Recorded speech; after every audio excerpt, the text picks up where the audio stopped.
मेरे चैनल को सब्सक्राइब करें और बेल आइकन को ऑल पे सेट करें।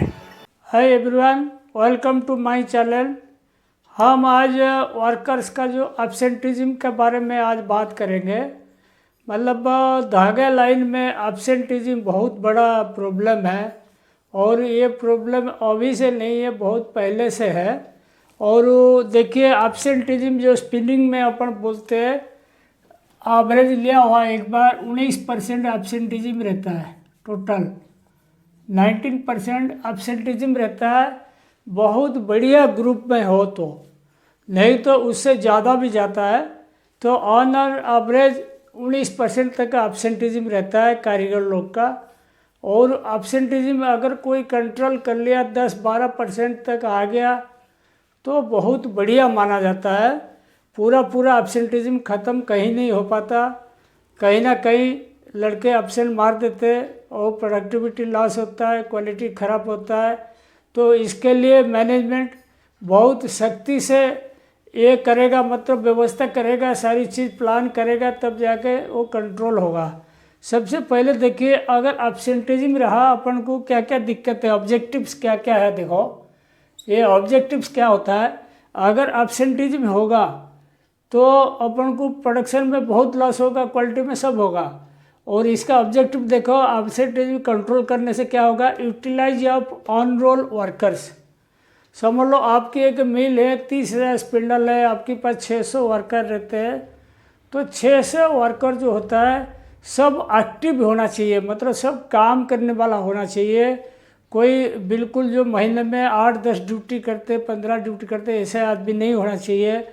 और ऑन रोल में जितना कम से कम आदमी रखोगे, पूरा यूटिलाइजेशन करेंगे, तब जाके मानेंगे कि एब्सेंटिज्म में अपना कंट्रोल हो गया।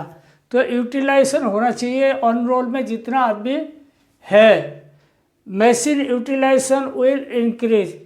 अगर आपकी एब्सेंटिज्म नहीं रहेगा तो मशीन यूटिलाइजेशन जो, जैसे अपना रिम फ्रेम में अपन मानते हैं 98.5%, या जिस डिपार्टमेंट में जैसे होना चाहिए यूटिलाइजेशन फुल आना चाहिए। अगर आदमी समझ लो कॉलोनी में है या ऑन रोल में है और मशीन आपके पास समझ लो 40 मशीन है, 40 में से 30 चल रहा है, 10 बंद पड़ा गया, तो बहुत बड़ी लॉस होता है। तो यूटिलाइजेशन फुल आना चाहिए, 98.5% आना चाहिए। उसके बाद एफिशिएंसी विल इंक्रीज। एफिशिएंसी कैसे इंक्रीज होगा, अगर एब्सेंटिज्म नहीं रहेगा या आदमी कहीं बाहर से बुलाएंगे नहीं या कोई लेट कमिंग में नहीं आएगा तो एफिशिएंसी अपना आप आएगा। और वो पूरा आदमी रहेगा तो अपना जो स्किलनेस का हिसाब से अपन आदमी लगाएंगे डिपार्टमेंट में, तो अपना आप अपना स्पीड भी बढ़िया चला लेंगे, एफिशिएंसी भी आएगा। कभी कभी ये होता है, समझ लो एक रिम फ्रेम खाते में समझ लो 40 आदमी लगते हैं, ठीक है, आपके पास 35 जन आए, तो आप क्या करोगे, पूरा एफिशिएंसी नहीं आएगा। 35 आदमी आया तो कहीं स्पीड कम करनी पड़ेगी, कहीं डंपिंग में मशीन बंद हो जाएगा, गिर के बंद हो जाएगा। तो कुल मिला के उसका 5 आदमी जो कम है उसका इफेक्ट तो पड़ेगा ही पड़ेगा। तो इसीलिए अगर पूरा आदमी रहता है, एब्सेंटिज्म नहीं रहता, तो एफिशिएंसी भी बढ़ेगा आपकी। वेस्ट जनरेशन विल मिनिमम, ये सबसे इम्पोर्टेंट चीज़ है। वेस्ट जनरेशन मिनिमम वो कैसे होगा, देखो जैसे आपकी समझ लो पूरा आदमी लगे हुए, तो सही आदमी सही जगह लगे हुए, तो आपकी मशीन बराबर चलेगा, लैपिंग नहीं होगा या पंखा वेस्ट नहीं बनेगा। क्या होता है, समझ लो आपके खाते में मतलब 4-5 आदमी कम है, एग्जाम्पल बोल रहा हूँ, 4-5 आदमी कम है, तो आपने 40 काउंट में समझ लो 6 साइड दिया हुआ था। 6 साइड चलाने के लिए 6 साइड मतलब 3 मशीन दिया हुआ था। आदमी कम पड़ा, आपने क्या किया, मतलब 3 मशीन 8 साइड कर दिया, 40 काउंट में 8 साइड कर दिया। तो वो लोग मना तो नहीं करेंगे, चला लेंगे, लेकिन उतना बढ़िया नहीं चला पाएंगे, नीमाफिल पंखा वेस्ट बन जाएगा, आइडल चल जाएगा, तो कुल मिला के लॉस हो जाएगा। तो वेस्ट जनरेशन इसीलिए होता है जहाँ पे आदमी कम रहता है या आदमी कम के कारण अनस्किल्ड आदमी लग जाता है, मतलब ट्रेनी लग जाता है, अनस्किल्ड आदमी लग जाता है, तो वेस्ट जनरेशन भी बढ़ जाता है। ये ध्यान रखिए। Delivery of product in time. अगर एब्सेंटिज्म रहेगा तो आप टाइमली प्रोडक्ट डिलीवरी नहीं कर पाओगे। समझ लो एक कंटेनर जाना है कल और माल तैयार करना था, आदमी कम पड़ गया तो मशीन तो बंद हो गया, रिम फ्रेम बंद हो गया तो प्रोडक्शन कहाँ से निकलेगा, तो डिलीवरी नहीं दे पाओगे। डिलीवरी डेट अगर आप फेल हो गया आपकी, तो आपकी कस्टमर आपके हाथ से निकल जाएगा, तो डिलीवरी टाइमली नहीं हो पाएगा। उसका मतलब क्वालिटी ऑफ प्रोडक्ट इम्प्रूव्ड। जब आदमी बराबर रहेंगे हर जगह, मतलब कारीगर ढंग का लग जाएंगे, तो आपकी ये जो प्रोडक्ट का क्वालिटी भी बढ़िया हो जाएगा। उसके बाद देखो power cost, labour cost minimum.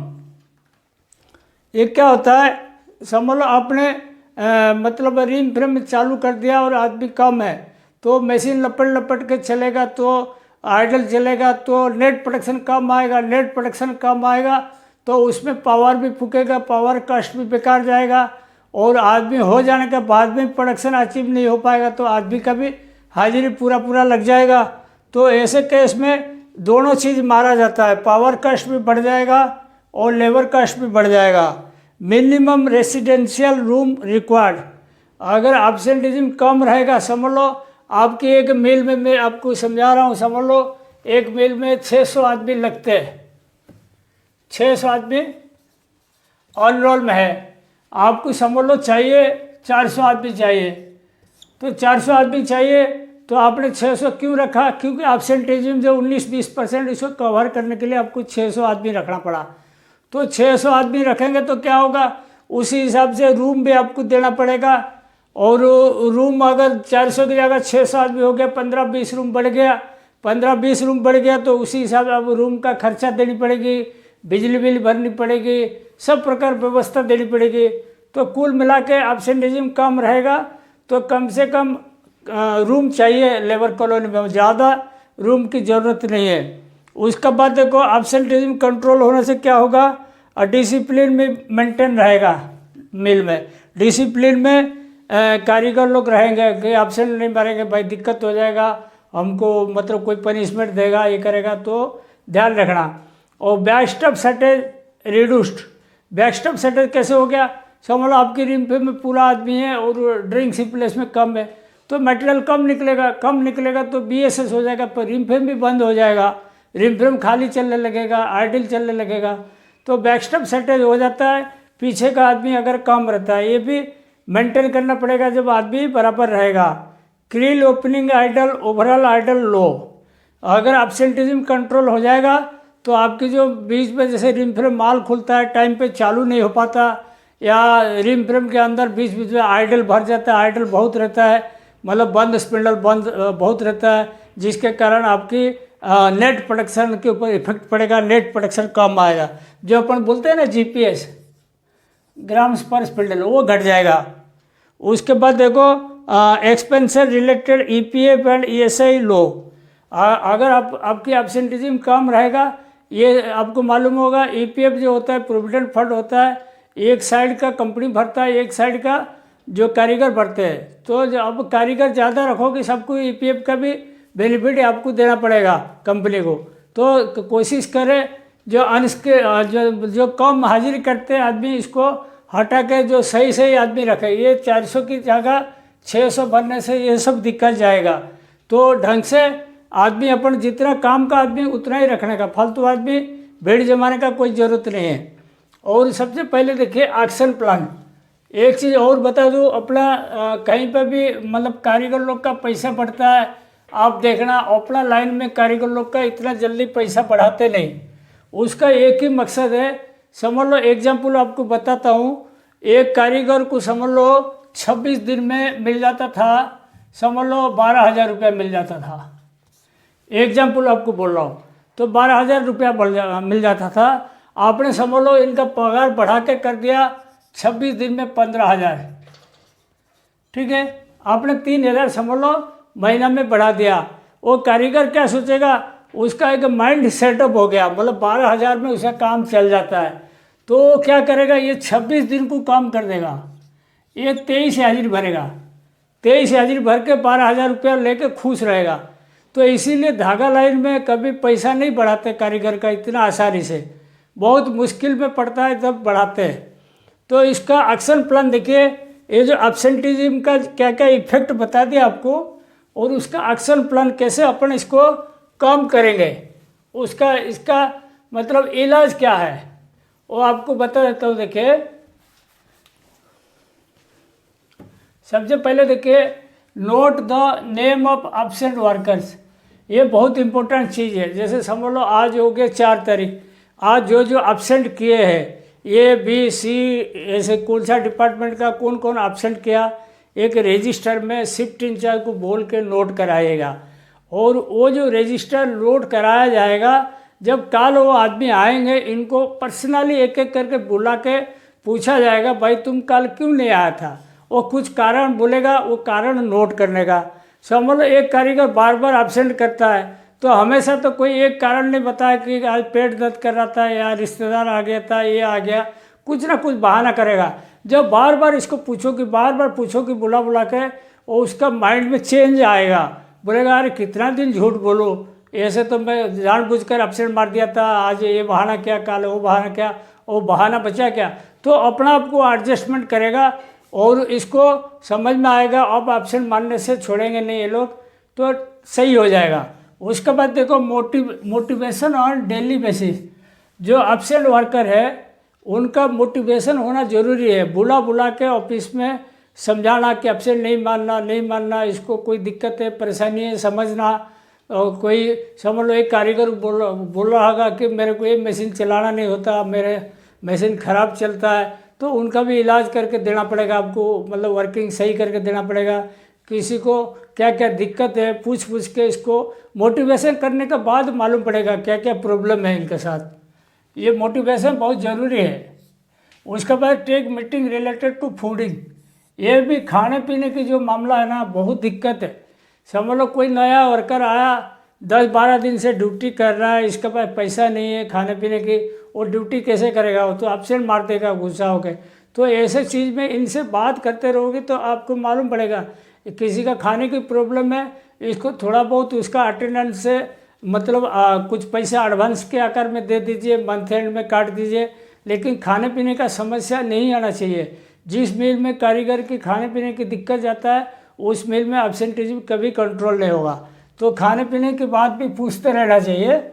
और अलर्ट रूम्स आज पर वर्कर्स, ये भी इम्पोर्टेंट चीज़ है। अलर्ट रूम आज पर वर्कर्स, जैसे समझ लो एक रूम पे आप 4 आदमी रखना चाहिए, आपने समझ लो 4 की जगह 8 भर दिया, 6 भर दिया, तो उनमें क्या ड्यूटी करते रहेंगे, सोते रहेंगे, फिर कोई नींद बराबर नहीं होगा ज़्यादा आदमी होने के बाद। तो जितना बड़ा रूम है उसी हिसाब से जो स्टैंडर्ड आदमी कितना रह सकते हैं उतना ही रखना, ज़्यादा आदमी फालतू आदमी नहीं भरना, या कम आदमी भी कहीं है इसको भी मतलब सॉर्ट आउट करके उसमें भी आदमी भर के बैलेंसिंग करना। समझ लो हर रूम पे 4 आदमी रहना चाहिए, 4 आदमी रखना, मतलब ज़्यादा ओवरलोड करके नहीं रखना। Liaisoning with them for advance leave, liaisoning क्या करना, एडवांस लीव के लिए सबको बात करते रहना। किसी को आगे का छुट्टी चाहिए तो पहले से लिखवा के ले ले। जैसे आज 4 तारीख है, कोई बोलेगा मेरा बहन की शादी है, मेरे को 9, 10, 11, 12, 4 दिन छुट्टी चाहिए, तो इसको आप बात करके हो सकता है 1-2 दिन कम कर दीजिए, और लेकिन छुट्टी इसको एडवांस में दे देना। एडवांस में छुट्टी नहीं दोगी, वो 4 दिन की जगह 8 दिन छुट्टी मार के आएगा, बैक डेट का छुट्टी के लिए अप्लाई करेगा, फिर प्रॉब्लम के ऊपर प्रॉब्लम बढ़ेगा। तो इसीलिए पहले से बात करके एडवांस छुट्टी देना जरूरी है। उसके बाद देखो if any one low attendance, मतलब 1 साल में समझ लो 200 दिन का नीचे ड्यूटी आता है एक आदमी का, तो इसको लो अटेंडेंस में बोला जाता है, लो परफॉर्मेंस बोला जाता है।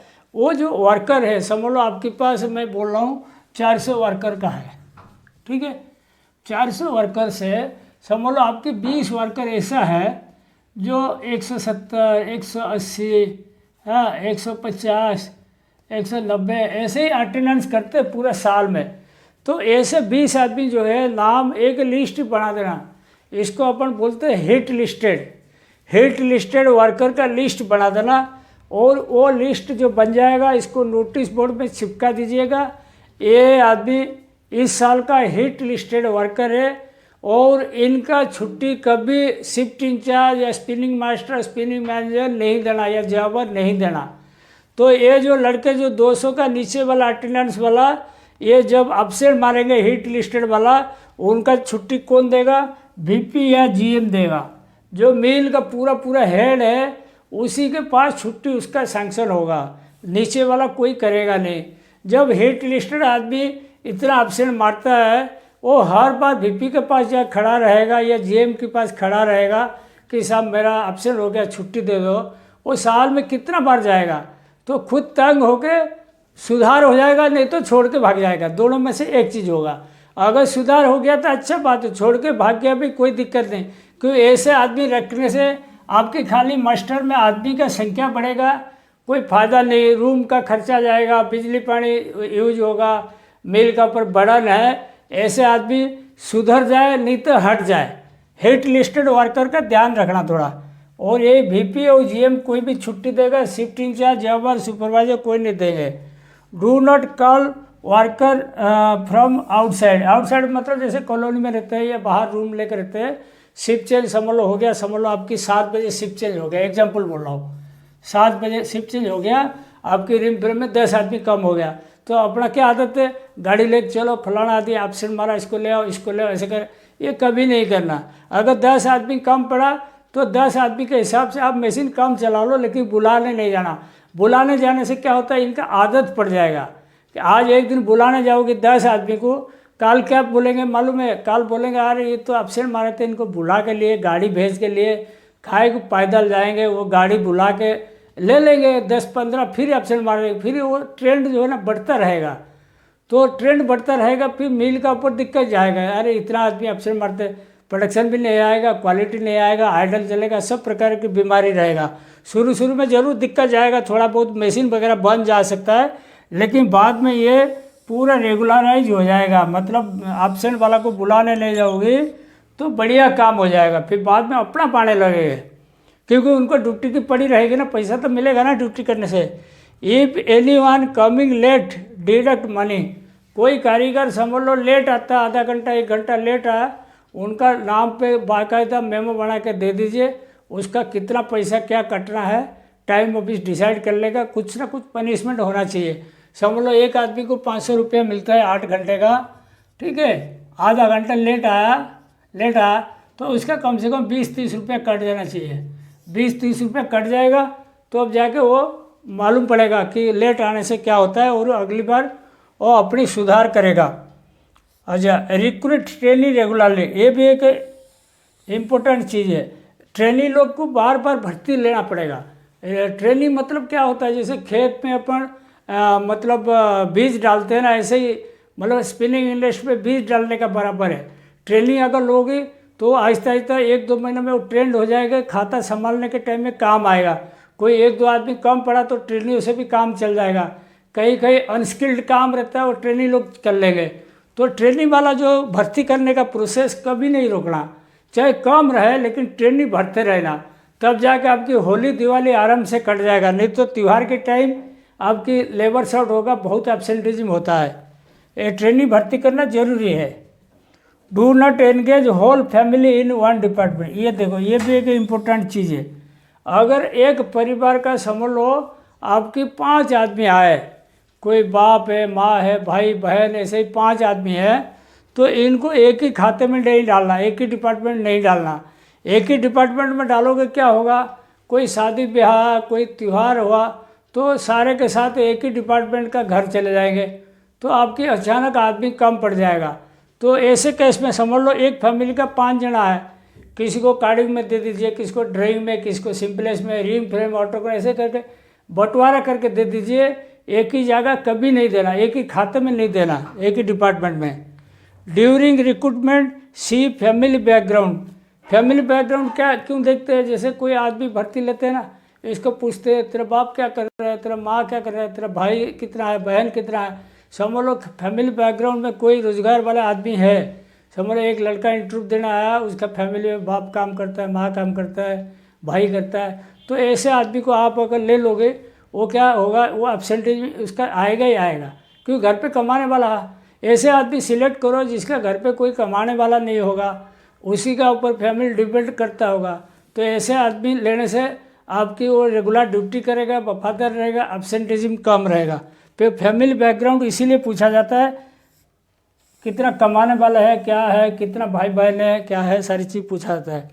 Stop workers who was low attendance, वो बता रहा था आपको, जिसका जो साल में 100-150 अटेंडेंस होता है 365 दिन की जगह, मतलब 52 दिन का वीकली ऑफ मान लो, पीएच मान लो, 315 तक तो कर सकता है आदमी। लेकिन कोई 150, 170, 180 होता है, तो ऐसे वर्कर को तुरंत स्टॉप कीजिए, इसको बिल्कुल मास्टर में रहने मत दीजिए।